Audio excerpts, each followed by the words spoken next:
Franklin Live International. The law is there, but you know the problem we have in this country is the implementation of policies and laws. That is a problem. The laws are there already because we even have the Act, Child's Rights, the Child Act. So these laws are there, and the implementation is always a problem because the society considers some people, you know, to be scapegoats, untouchable. You don't, when it is these persons that does the wrong thing, you punish the person. Once it is the other person, you don't talk and you don't talk about it. So it is unfortunate. Until we begin to change the narrative, we will continue to have this thing being done, because you know, when the society considers that, okay, Mr. A's child can be molested and go scot-free, while Mr. B's child or daughter can be molested, and if care is not taken, you'll be taken to the court. So once we begin to think like that, you know, to put distinction between these children, then you begin to find out that the perpetrators will definitely go scot-free. So the society have to change the narrative. The African child, already the portrayal, or the African child is being portrayed as, you know, a malnourished child, the less privileged child, a child where, you know, the child who is vulnerable to all evils. Parents don't have money for fees. They don't have money and things like that. So until we begin to change that narrative, to change that, look, these children are loved by their parents, they are loved by their society, you cannot touch them and go scot-free, and begin to, you know, change what used to be before, we would continue to have this.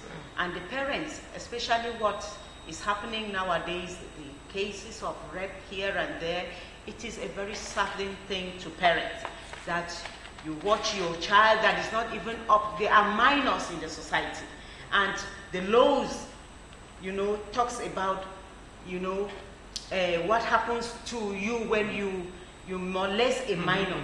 My concern is that the government should bring to book whosoever is found wanting in this area. My reaction definitely is going to be to make them intensify their efforts, to make them be proactive when such cases are being heard.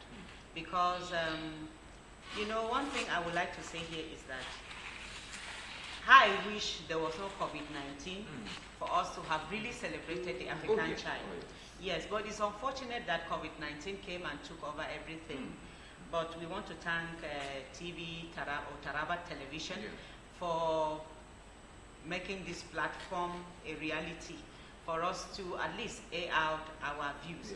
You know, if one of the things I would like to talk not only to the lawmakers but to the government as whole is that, especially the Ministry of Women Affairs, today is one of the days that we should have been talking more about the African child, either through television and radio or the media, and also bring these children together, because one thing is that, like my colleague rightly said here about, you know, speaking out.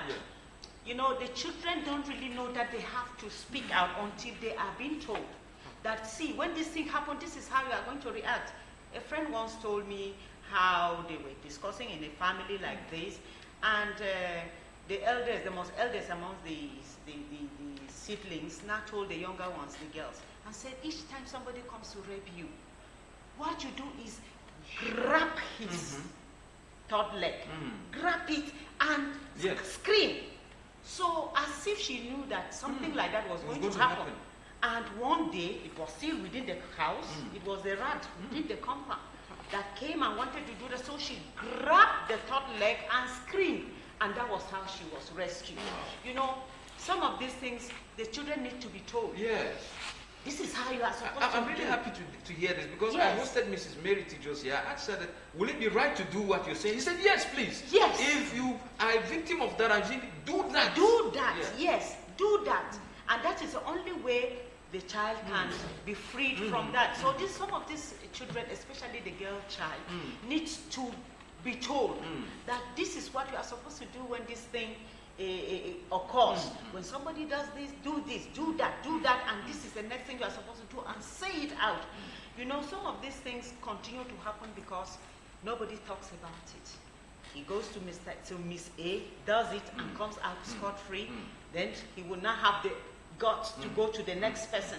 But once that thing is being exposed, and even if the matter is before the law court, he might not have the guts again to do it.